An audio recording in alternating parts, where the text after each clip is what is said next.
I'm actually meeting people who are like me, a little bit out of the box, risk takers. You had people talking about government, the environment. All the corals were dead. It was great to feel the heart already started to pump a little bit more. I think I got like a little lost there. It relates to the seashell.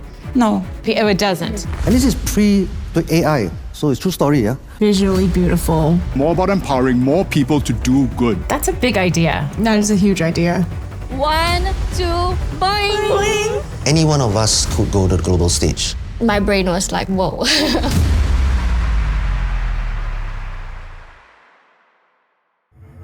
My name is Reggie Watts, and my life changed forever when I got the opportunity to speak at TED. Now, TED is searching the globe for ideas that could change everything. 9 TEDx events around the world, giving a global voice to the unknown. 6 minutes that can inspire, motivate, and change their lives forever. But that's not all. Coached by an expert panel, one lucky speaker will be surprised with the opportunity of a lifetime. A chance to speak on the TED main stage and have their voices heard by millions. This is the TED Idea Search.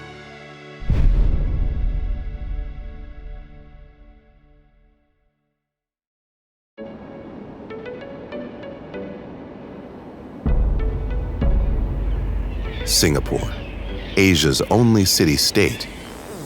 A place where commerce thrives and cultures collide. And now the TED team are here in the Lion City, ready to meet an exciting new pride of speakers, each eager to take to the TEDx stage and have their ideas heard. My name is Hortense. I am Associate Professor at Nanyang Technological University in Singapore, and I'm coming from France. Today on stage, I will be sharing about the idea of growing materials to make processes more sustainable. Today, when we want to make a piece of metal, we have to extract the resources from the earth. So if we can fabricate equivalent materials, but without the need for extracting and all this energy-intensive processing, then we could have more sustainable manufacturing. With such great ideas to share and 24 hours till showtime, the judges spend the day coaching the speakers, honing their storytelling, delivery, and stage presence ahead of tomorrow's main event. This is a time for you truly to still work on your talk. So if you see someone else go that is really, super memorized and you're not quite there yet, it's totally okay. Like, this is us supporting one another today to help everybody just be their best on the stage tomorrow. You'll stay up here and we'll have a little conversation about how it went, things we liked, and maybe last minute tweaks. And some of those may be about delivery and your presence up here and that sort of thing. And it's all meant to be supportive. And so let's have fun. When you think about government, what do you think of? Big, slow, bureaucratic. Most of all, you probably think of frustration. A website that didn't work. A form you had to fill in for the 3rd time. My name's Hong, I'm from Singapore. I used to work in tech, but now I work in the government, and I run a team of engineers, designers, and product managers which build technology for the public good. The idea is that the limit to good government is not like money or political will or like all the things we're pushing for. Is that the fundamental structure of government makes it really, really hard to do better, because ideas get stuck as they come towards the center, and so you really need to restructure government to increase its intellectual surface area so we can handle more people solving more problems. If we want to do good things, we are going to need to figure out a better structure for how we organize ourselves to do these things together. I want to speak at TED because I thought it was an important idea to share with people. This is the opposite of command and control, so we need to approach this from the opposite direction. I always find it a lot easier when you're giving a talk to actual people, because when I practice at home, I just kind of talk to my kitchen appliances because they all kind of look like they have a face, and so you walk around the kitchen just doing that. But it seems like no matter how hard we try, we get stuck, expecting more and more from a system that's already choked by the scale of its responsibilities. When you actually get to do rehearsals with actual people, it feels a lot more energizing because you're seeing whether or not people receive your idea. You actually kind of get a feel of what feels right and what doesn't. Thank you. The first time I saw the rest of the speakers speak, really good crowd. I'm very honored to be part of this crew. Unique ideas and unique speakers and unique stories. But it was, of course, nervous, first time going up there and presenting my idea to everybody. When I went back in October, all the corals were dead, covered with algae, all the little fish were gone. My name is Leon, and I'm from Singapore, but I'm actually based in Bali, Indonesia. I've been diving about 20 years, and all this time I used to see sites that would every year go worse and worse. So my project in Bali, what we do is we have a little metal structure and we coat with resin and sand, and that's what we use to attach the corals to and build that out into a full-on reef. We've scaled to about 6,600 square meters in about 5 years. When people ask me what the challenges are in the coral restoration that I do, I always say it's about awareness. So my talk is really that it works, that we can bring back reefs, restoration works, and I think that's an idea worth spreading. You can see how much denser the corals are and how much life has come in to live there. This idea that you just say screw it and just manually replant coral reefs is, I love that. He's just picked himself up and started doing it, and I think that's really great. I think if I can do this as just a regular person, what can we all do when we all get involved? The rehearsal, it was informal, but still a little bit more formal than before.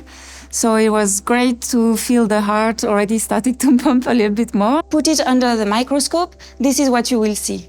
This is an aligned arrangement of ceramic microparticles.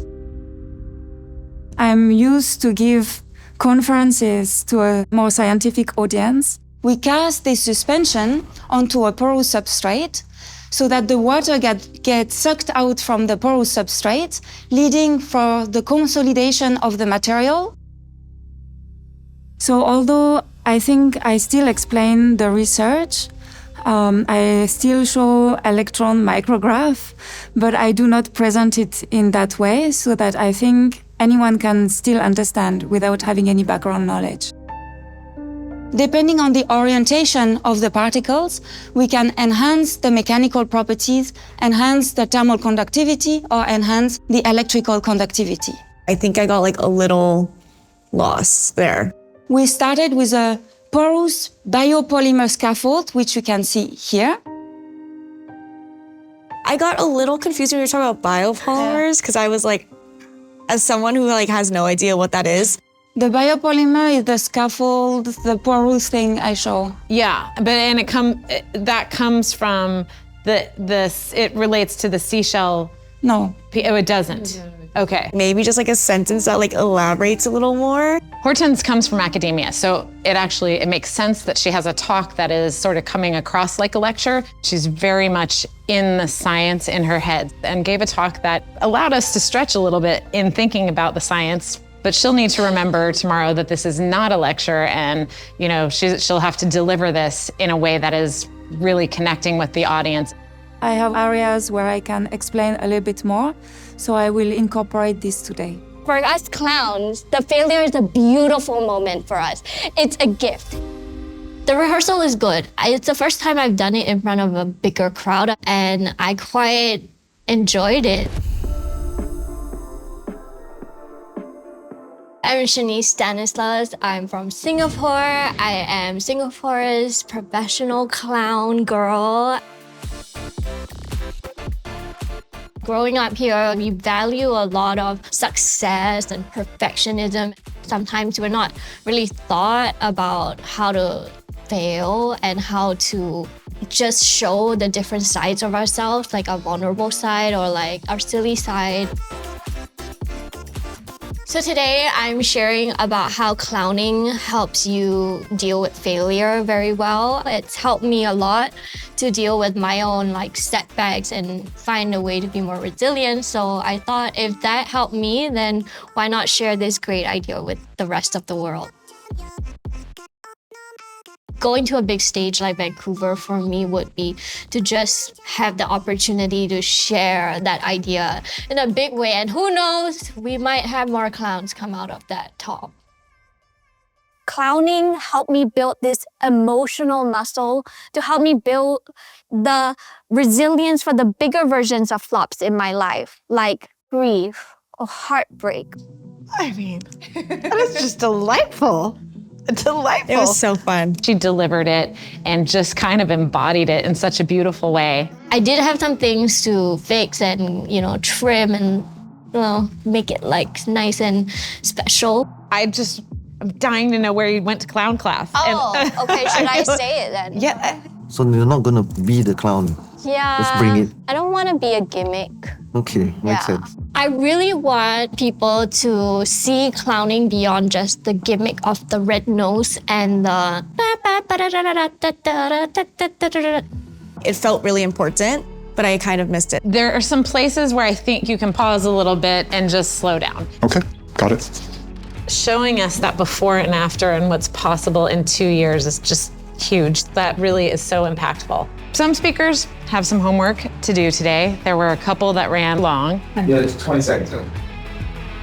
They're gonna have to go in and do some precision eliminating of some paragraphs tonight. A little bit more smile. It gets a bit too serious. 1, 2, boing. 1, 2, boing. 1, 2, boing. Okay, great. I hear laughter, which means our clowns are here.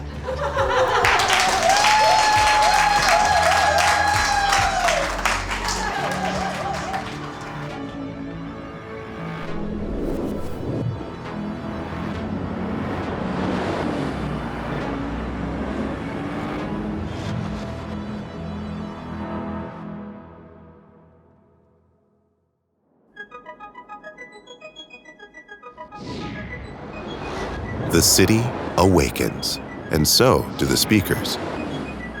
Today, the red circle awaits, and so do an eager audience, hoping to hear ideas that could change everything. The stage is set, and speakers take their first full run-through under the lights, gaining last-minute confidence ahead of showtime. I had that moment on that stage, and my brain was like, whoa. Standing on that red dot first time, to be honest, was a bit daunting.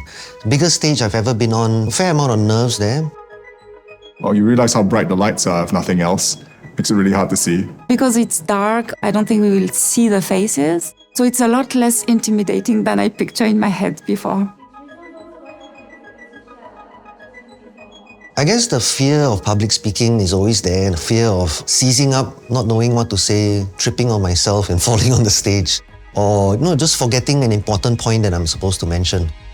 When you're practicing on a big stage, the closest seats are like 15 meters away or something like that. And so you do feel more alone. Let's wake up our bodies. Let's wake up our bodies by tapping our legs. Tap our legs, tap our bodies, tap our skin, tap up your left leg. Yes! We all have such different topics. I don't really think this is a competition. Any one of us could go to the global stage because all our ideas are so powerful and so impactful. For me to get the chance to go to Vancouver and to stand out, I think I would have to make my talk meaningful for a broader audience. 2, 3, 4. Out. 2, 3, 4. What's important is that you put an idea in its best form that you think is worth sharing, and all you can do from there is just hope that it's something people want to hear. All right. 1, 2, 3. I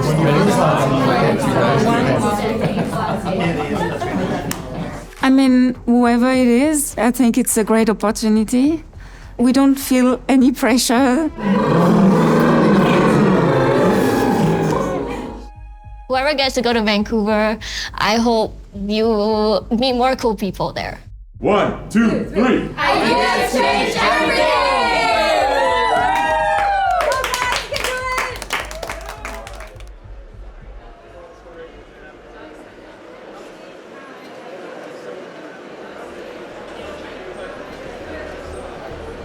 With final adjustments made and the audience filling the theater, nerves and excitement converge as the speakers prepare to share their ideas.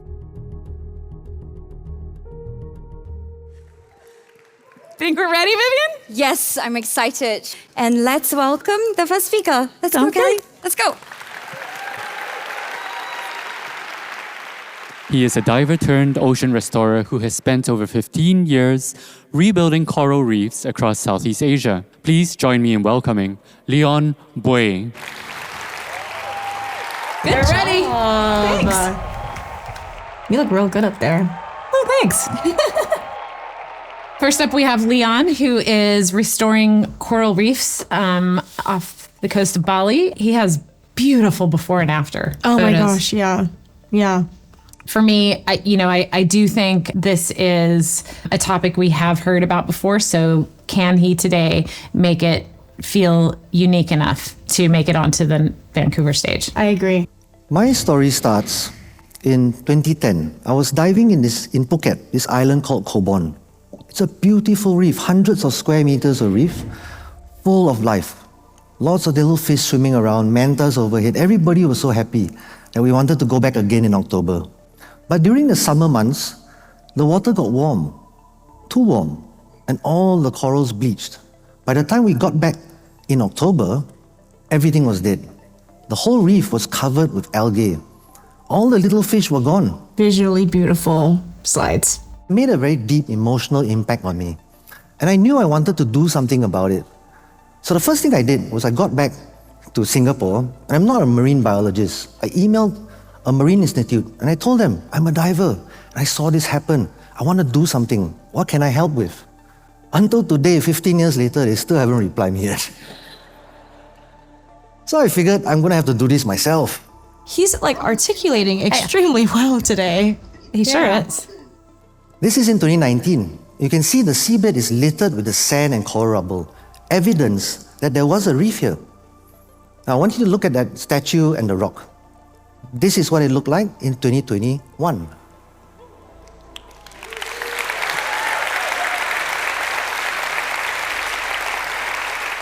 This was 2 years after restoration. We just put in some structures, planted some corals. I don't know where the fish came from, but there they are. This was 2 years after restoration. This is what it looked like after 5 years. I love when a talk has a mid-talk applause. Yeah. And you can see the structures below with the corals on top of them. So dense. And this is pre-AI, so it's true story, yeah? These are volunteers, tourists that come and join us to help us plant corals. This greatly accelerates the growth of our reef. And with the help of tourists and volunteers, we've managed to build this much reef.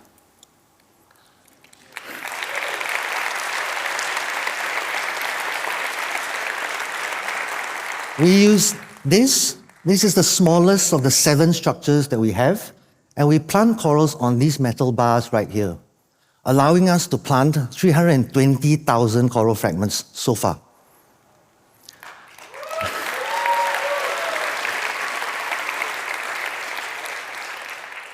Now we have a science team working with interns from around the world, collaborations with universities from the US, the UK, and Australia as well. We recently had a bunch of interns, 8 of them actually, from Lombok and Java, the neighboring islands to Bali. And what made me so happy about them coming, because this is their country, this is their environment, and that's what they built. This is our biggest structure yet, 2.5 meters tall, and the fish just love it. And we're only at 6,500 square meters. Imagine if it's 10,000, 50,000, 100,000. Because that's what the reefs need. We need kilometer-scale reefs, right? Because the ocean is vast. It's what tourists want to see as well, reefs full of life. Even better if they can participate to contribute to it and make it better still. That's what local community wants, sustainable income, because they need to eat. Even better if that income is coming from restoring reefs. He's really connecting today, like really with his passion for this. Ultimately, I think if I can do this as an ordinary guy, what will it be like when we all get involved? Thank you so much.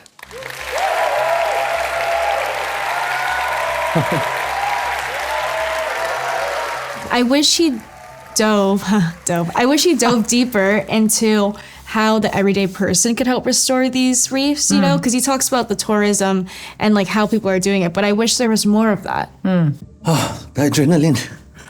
I mean, it was nerve-wracking being up there. I've never been in front of so many people before. But once I got started, and it kind of just flowed. So I think it went okay, but still, got the jitters. When I showed the photos of what we did and all the reef coming back, and people like, wow, and they gasped and they clapped, and that made me really happy. Hortense, I loved this talk. You know, she's a scientist and she really does like actually get into the science in a pretty deep way here. I'm really curious to see if she can bring out the excitement in this. Like yesterday in rehearsal, it was kind of more lecture-like. And today, can she like bridge it from lecture to talk? Let's see. Exactly. A car weighs about 1 to 3 tons. If you want to lift up a car, you will probably need some metallic bars, hydraulic pumps, or even a crane. What else weighs about 1 to 3 tons? A small elephant. If you yourself want to lift up an elephant, you will also need metallic bars, hydraulic pumps, or even a crane. But actually, the elephant can lift itself up because its bones are strong enough. Nature grows amazing materials using abundant elements: carbon, oxygen, nitrogen, hydrogen. That's a great example to start with. Yeah. Like she really brought us in. So with my students and researchers at the university, we are developing sustainable processes to fabricate high-performance materials by taking inspiration from nature. One first process we have developed grows ceramic polymer composites inspired from seashells. This is an aligned arrangement of ceramic microparticles. It's pretty academic, but I like, and I think that's fine. I think, you know, like I love the learnings. But I just wish she could explain some of the words. We cast the suspension, as you see here, onto a porous substrate that sucks out the water, leading to the consolidation from liquid to solid, from the bottom to the top, imitating a growth process. Now, if you take that sample, break it, put it under the microscope, this is what you will see. It resembles quite a bit the seashell we've just seen before, but actually it looks a little bit more complex. And this complexity is a key advantage we have as engineers, which is that we can really design the interior microstructure of our material. Now, if you take that material, place it between electronic chips, you can channel the heat away faster, and you can prevent interferences between your electronic chips. This means that you can put more of these electronic chips in a smaller volume, ultimately leading to a smaller device. Recently, we have been developing another process, one that really grows the material, this time using a fungus. The process works as follows. We start with a 3D porous bioplastic scaffold onto which we let the fungus grow. This hybridization between the bioplastic and the fungus allows to combine the mechanical properties from the bioplastic, strength, stiffness, toughness, with the functional properties from the fungus, water resistance, temperature resistance, and even fire resistance. And that material here is entirely biodegradable. We think it could replace the clay bricks that we use to build buildings, or it could replace the polystyrene foam that we have in all of our walls that serve as thermal insulation and that is not biocompatible. That's a big idea. That is a huge idea. We can now start imagining growing our materials when we need them, where we need them. For example, if we have a construction site, next to it we could have a temporary factory that would grow the materials to be used on that construction site. And actually, you could even grow it at home. Imagine that world. In the future, every building, every object, or every device could tell a story not of extraction, but of regeneration. Thank you. There were chunks of the talk that did feel like she was using kind of academic language and kind of even academic written word language, you know, and that I feel like some of the ways she phrased things, which is a kind of a trap sometimes in talks, is what she would have said in the written word versus, you know, how she would have explained it to us sitting down over lunch or something, you know? It has the potential to be a world-changing idea. I just don't know if it's there yet. You know, imagine growing the building materials right next to the building site. I just really hope that she and her team are able to take this work forward and that we do see this out in the world. I agree. I think they were very attentive and curious, like my best students. Now we're going to hear from Hong, who is going to talk to us about stuff that's already happening here in Singapore, just like rebuilding government from grassroots. He was so good yesterday in rehearsal. It would be hard to imagine much improvement from yesterday to today because yesterday he was already stellar. The thing we don't know is how the audience is going to respond. So that'll be fun to watch. That will be fun to watch. When you think about government, what do you think of? Big, slow, bureaucratic. Most of all, you probably think of frustration. A website that didn't work. A form you had to fill in for the third time. Or some process you got stuck in for weeks because of some stupid rule that just didn't make sense. Might be a global universal. But what if it didn't have to be this way? A few years ago, I started an experimental team in the Singapore government. The idea was simple. Rather than the usual top-down decision-making, we would build small teams of skilled practitioners and empower them to seek out and solve problems all across the public sector. The problem we're trying to solve is that government is traditionally based on a military structure. Top-down, central decision-making, optimized for command and control. It's designed for a small group of people to set direction and for everyone else to align quickly and consistently. This is great when you already know what you need to do and just need to execute. It's not so great when you need to figure out what needs to be done. I know this is a really simple graph, but I think it does such a perfect job in visualizing what he's talking about. Yeah, it does. It's a good example of the power of the right graphic. This is why government can do billion-dollar construction projects but still has to keep asking you for your birthday. So many governments are like this. Dare I say majority. Yeah. What if instead of a top-down structure, we design government from the bottom up? Rather than giving orders and ensuring compliance, leaders would focus on supporting people to take ownership. This would increase our intellectual surface area, giving us more ability to pay attention, build expertise, and solve problems. So that's my theory. How well does it work in practice? Well, one year, a team visited a fire station, and we saw how firefighters had to spend so much time every day just taking inventory of their fire trucks. They had these big paper logbooks they had to carry around, while they checked their equipment. And so we built a simple app that let them do this more easily on their phones.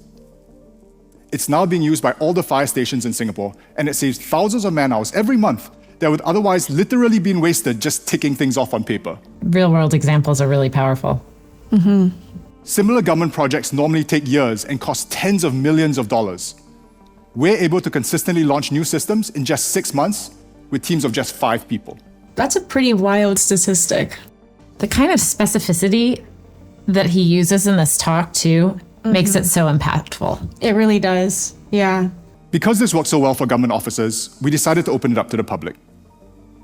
There was no prize money, just some funding to bring promising ideas to production, where we got hundreds of applicants, hundreds of ideas, machine learning to predict the best time for beach cleanups, tools to help senior citizens stay connected with their community, a system to track wildlife populations using audio recordings and AI. It's very much rooted in Singapore, and so I definitely think this audience cares a lot about it. But it's something that could be so applicable around the world, which is really nice. Government can be less about control and more about empowering more people to do good. We can increase our intellectual surface area by pushing for better structures, bringing visibility to problems, and taking action where we can to solve the challenges we can see. We can have a society that's not limited by the attention of its leaders, but one that is driven by the imagination of its people. Thank you. Great closing line, Hong. Look at that, right on time. 6 minutes exactly.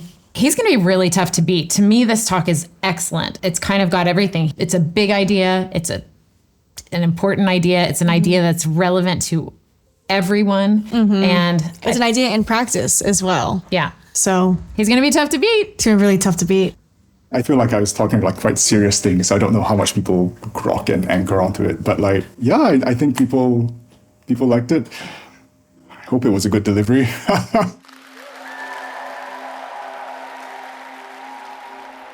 All right, now we are going to hear from Shanice with lessons on failure from a clown, which I have learned is an extremely rare thing to be. I walked into my first clown class accidentally one day. It was a mandatory class in New York City for a university program. I went straight up to the teacher and said, "I'm not very funny. I'm from Singapore. We are a very serious country. So I'm not going to be good at this class. I hope you can understand." The teacher just laughed at me and said, "Just play all the games and your clown will arrive." I love that she started with like a joke like that. That is really like for that audience. Yeah. Like it felt like an inside joke with the people in the room. They loved it.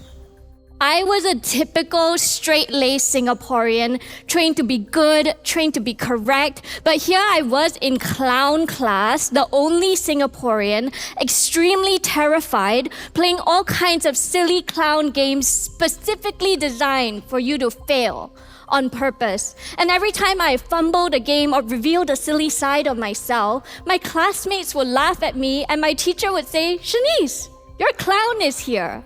She's so engaging on stage. Clowning taught me to fail joyfully.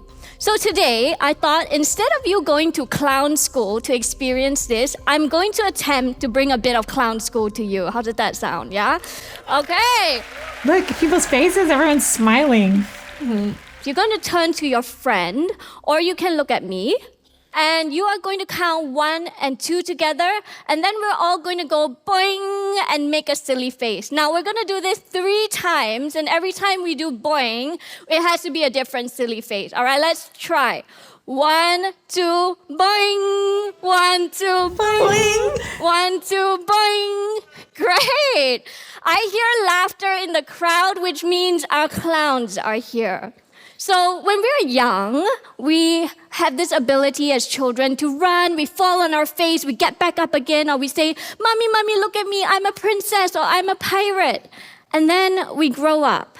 And then we push this side of ourselves a little bit behind and perhaps put on various forms of masks to fit into society. But that playful side is connected to our clowns. And clowns, we are a very resilient bunch. People are loving this. I think Singapore needs more clowns. I know. So I was on a mission to bring this clowning philosophy to as many people in Singapore as I could. So I found myself clowning in all kinds of spaces. People are happy about that red nose. I found myself in corporate offices with engineers and journalists and scientists. And like me, they came to their first clown class extremely terrified. But after doing silly walks or turning a trip into something spectacular or doing nonsensical improvisations like, how do we save a bad client pitch? We realized that their relationship with embarrassment transformed into a space where mistakes were no longer something to hide from, but a space to innovate and creatively problem solve. So good with the physical, too. She's so good with it.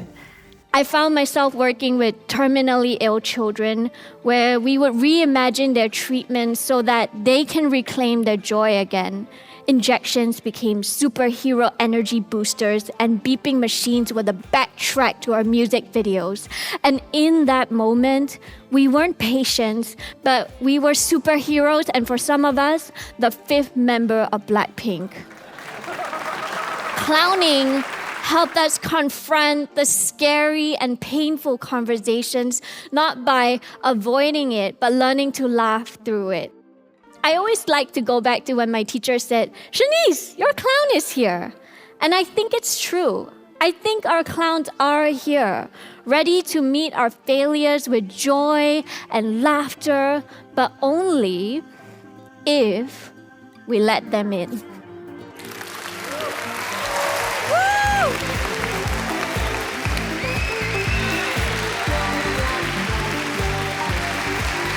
Yes. Oh my gosh, she is so iconic. Look at her great fun ending. I love her. I think it went really well. People gave me a standing ovation. They were laughing at a lot of my jokes that I didn't think were jokes. Like, I put my clown nose on and they were all like clapping for me and laughing, which never happened before. So then I felt really good. I'm glad that people resonated here, and I would love to bring it to the global stage. For me, my reservation on it is it's a self-help talk, which there's nothing wrong with the self-help talk. They help people, and that's great. It's just, not as easy as some things to imagine for the Vancouver stage. But with that said, I mean, she's spectacular. Shanice. I want to give her flowers. I know. So good.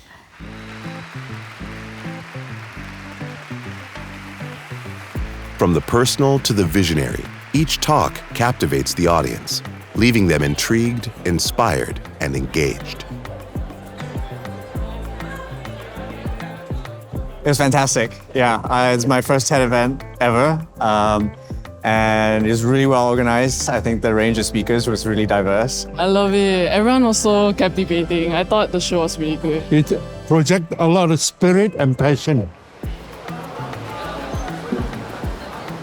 So the two that really stood out to me were Hongi and Shanice. Hongi, I really resonated with his new innovative approach towards solving problems within the government. Definitely Leon and Shanice. Leon was talking about recovering of the coral reefs, and Shanice kind of brings up the mood of the whole crowd with clownery.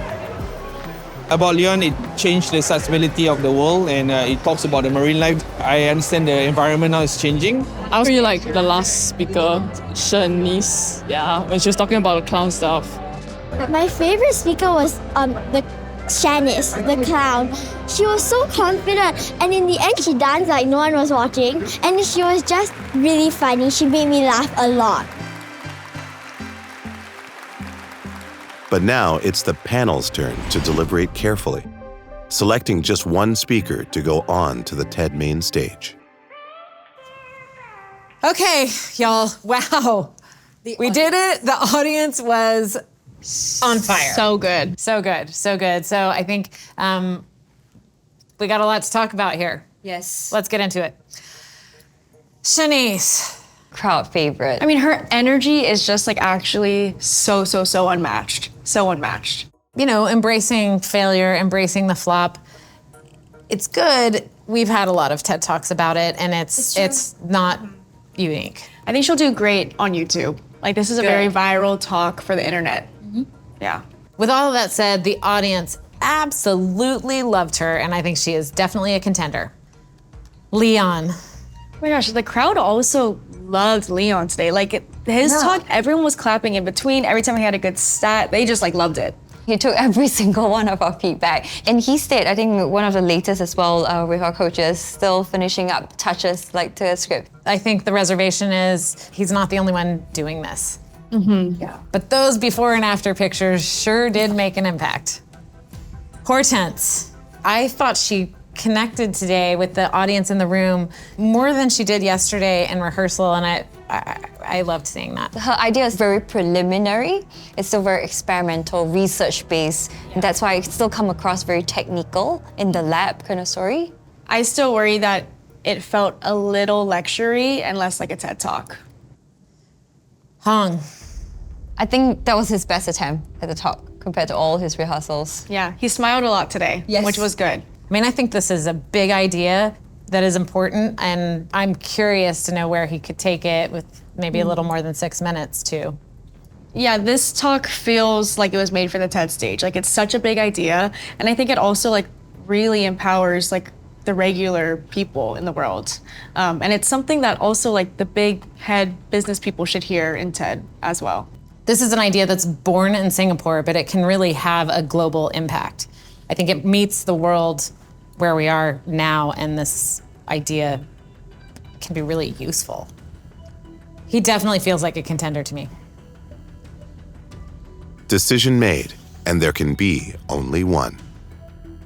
One speaker, one moment, one extraordinary chance to take to the TED main stage and reach millions.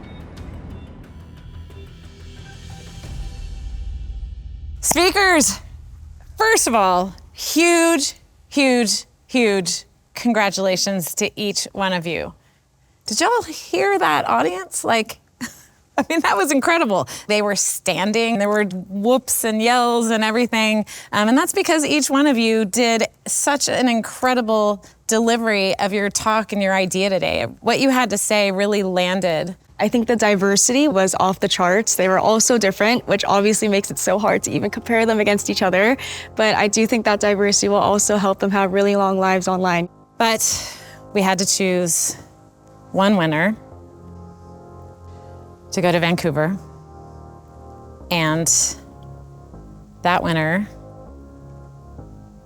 is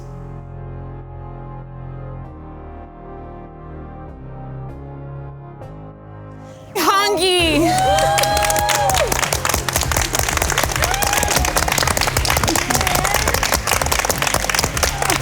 Congratulations. I definitely wasn't planning on going to the other side of the world. But yeah, I'm pretty excited. I'm not sure what to say, but actually thank you guys for the opportunity. I spent 3 weeks rehearsing for a speech. I'm out of speeches. Ultimately, TED is about making real change in the world, and this idea just is about that. I'm glad that I got the chance to share and that you guys thought it was worth me sharing. I think Lee Hong-yee's talk was really representative of Singapore, but it does have the capability to go to a global scale. And yeah, I think it's very timely. I don't really know what this means yet, obviously, because as far as I knew, I was just signing up to give a 6-minute talk. I will need to digest on what that means.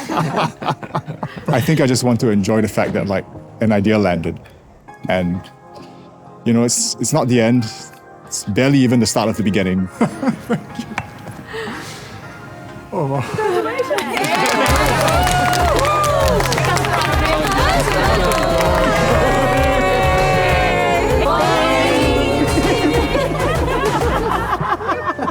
With Hong-yi securing a place on the TED main stage and the opportunity to have his idea heard by millions, our time in Singapore is up.